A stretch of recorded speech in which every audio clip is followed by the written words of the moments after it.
ভারতের পূর্ব এবং পশ্চিম দুই সীমান্তে এখন এমন এক সমীকরণ তৈরি হচ্ছে যা নরেন্দ্র মোদীর রাতের ঘুম হারাম করে দিয়েছে। দীর্ঘ ৫ দশকেরও বেশি সময় পর এমন এক ঘটনা ঘটতে যাচ্ছে যা অকল্পনীয়। একদিকে পাকিস্তানের আকাশে উড়বে বাংলাদেশের শাহিনরা, অন্যদিকে বঙ্গোপসাগরের গভীর তলদেশ দিয়ে নিঃশব্দে ছুটে আসবে দক্ষিণ কোরিয়ার প্রযুক্তিতে তৈরি মারণঘাতী সাবমেরিন।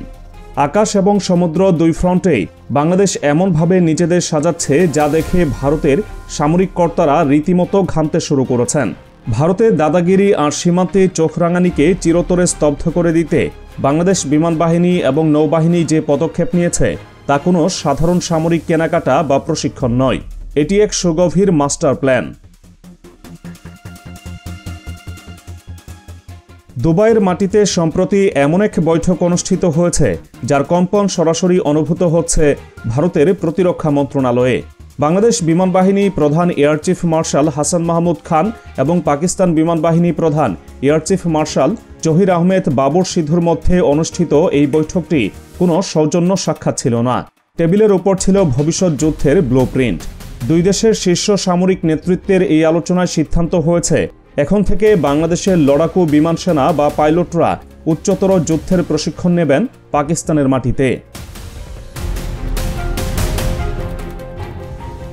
বিষয়টি সাধারণ মানুষের কাছে স্বাভাবিক মনে হতে পারে, কিন্তু এর গভীরতা অনেক। পাকিস্তান এয়ারফোর্স বা পিএএফ এর কমব্যাট বা যুদ্ধ করার সক্ষমতা বিশ্বজুড়ে স্বীকৃত।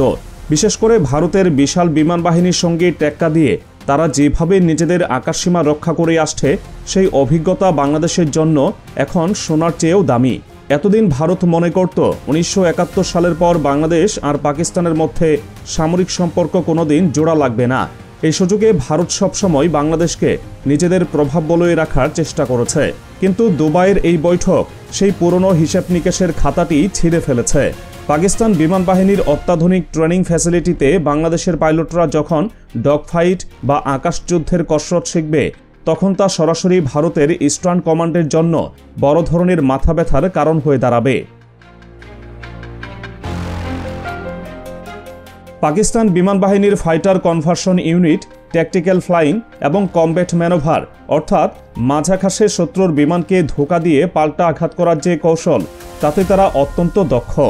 বাংলাদেশের পাইলটরা যখন এই অ্যাডভান্সড জেট ট্রেনিং এবং এয়ার ট্যাকটিক্যাল ওয়ারফেয়ার বা আকাশযুদ্ধের কলাকৌশল রপ্ত করে দেশে ফিরবে তখন বাংলাদেশ বিমান বাহিনীর সক্ষমতা আর আগের জায়গায় থাকবে না। একজন পাইলট যখন ককপিটে বসেন তখন সেকেন্ডের ভগ্নাংশে তাকে সিদ্ধান্ত নিতে হয়। পাকিস্তানের অভিজ্ঞ ইনস্ট্রাক্টররা বাংলাদেশি পাইলটদের শেখাবেন কিভাবে রাডারের চোখ ফাঁকি দিতে হয়, কিভাবে মিসাইল লক করা হলে তা থেকে বাঁচার জন্য ফ্লেয়ার ছুড়ে বা বিশেষ কায়দায় বিমান ঘুরিয়ে নিজেকে রক্ষা করতে হয় এবং এরপরই পাল্টা আক্রমণ করতে হয়। টেকনিক্যাল ভাষায় একে বলা হয় কমব্যাট ম্যানোভার। এতদিন বাংলাদেশের পাইলটরা বিশ্বের বিভিন্ন দেশে প্রশিক্ষণ নিলেও পাকিস্তানের মতো ব্যাটল হার্ডেন বা যুদ্ধক্ষেত্রে মোকাবেলার বাস্তব অভিজ্ঞতা সম্পন্ন বাহিনীর কাছ থেকে শেখার সুযোগ এই প্রথম। এটি ভারতের জন্য এক অশনি সংকেত, কারণ পাকিস্তানের শেখানো কৌশল যদি বাংলাদেশের পাইলটরা বঙ্গোপসাগরের আকাশে প্রয়োগ করে তবে ভারতের বিমান বাহিনীর জন্য তা মোকাবেলা করা হবে অত্যন্ত দুরূহ। শুধু পাইলটদের উড়াউড়ি নয়, এর পেছনে কাজ করছে বিশাল এক টেকনিক্যাল টিম। যুদ্ধবিমান আকাশে ওড়াতে হলে মাটিতে থাকা ইঞ্জিনিয়ার এবং টেকনিশিয়ানদের ভূমিকা সবচেয়ে বেশি।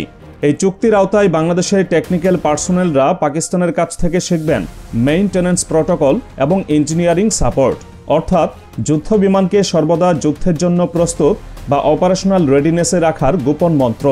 ভারতের গোয়েন্দারা খুব ভালো করেই জানে পাকিস্তান তাদের JF-17 থান্ডার এবং অন্যান্য যুদ্ধবিমান রক্ষণাবেক্ষণে কতটা স্বয়ংসম্পূর্ণ। সেই জ্ঞান এখন সরাসরি চলে আসছে বাংলাদেশের হাতে।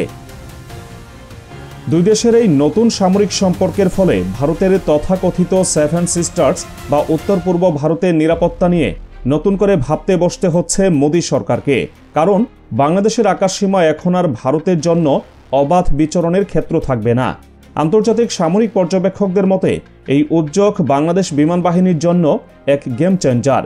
বিদেশি দক্ষ বাহিনীর সঙ্গে কাঁধে কাঁধ মিলিয়ে কাজ করার ফলে বাংলাদেশের অফিসারদের মধ্যে যে আত্মবিশ্বাস এবং ক্ষিপ্রতা তৈরি হবে তা টাকার অঙ্কে কেনা সম্ভব নয়। দুবাইয়ের বৈঠকের পর উভয় পক্ষই নিশ্চিত করেছে যে এই সহযোগিতা কোনো সাময়িক বিষয় নয়, এটি দীর্ঘমেয়াদী এক পরিকল্পনা, যেখানে উদ্দেশ্য হল বাংলাদেশকে একটি দুর্ভেদ্য আকাশ প্রতিরক্ষা ব্যবস্থা গড়ে তুলতে সহায়তা করা। এখানেই শেষ নয়। সমুদ্রের গভীর অন্ধকারে নিঃশব্দে ভারতের জন্য অপেক্ষা করছে আরেক আতঙ্ক। আকাশপথের পাশাপাশি জলসীমানাতেও ভারতকে কোণঠাসা করতে বাংলাদেশ বেছে নিয়েছে এক ভয়াবহ পথ। দক্ষিণ কোরিয়া থেকে বাংলাদেশ কিনতে যাচ্ছে KSS ওয়ানচ্যাং বোগো শ্রেণীর সাবমেরিন। খবরটি শুনে ভারতের নৌসেনা দপ্তরের রীতিমতো হইচই পড়ে গেছে, কারণ বঙ্গোপসাগরকে ভারত এতদিন নিজেদের বাড়ির পুকুর মনে করত, কিন্তু সেই পুকুরে এখন এমন সব কুমির ছাড়ার প্রস্তুতি চলছে যা ভারতের বিশাল সব যুদ্ধজাহাজকে নিমিষেই ধ্বংসস্তূপে পরিণত করতে পারে। এই KSS 1 সাবমেরিনগুলো কোনো খেলনা নয়, এগুলো মূলত জার্মানির বিখ্যাত টাইপ 209 ডিজাইনের উপর ভিত্তি করে তৈরি, যা গত 4 দশক ধরে সারা বিশ্বের নৌযুদ্ধে নিজেদের প্রমাণ করেছে।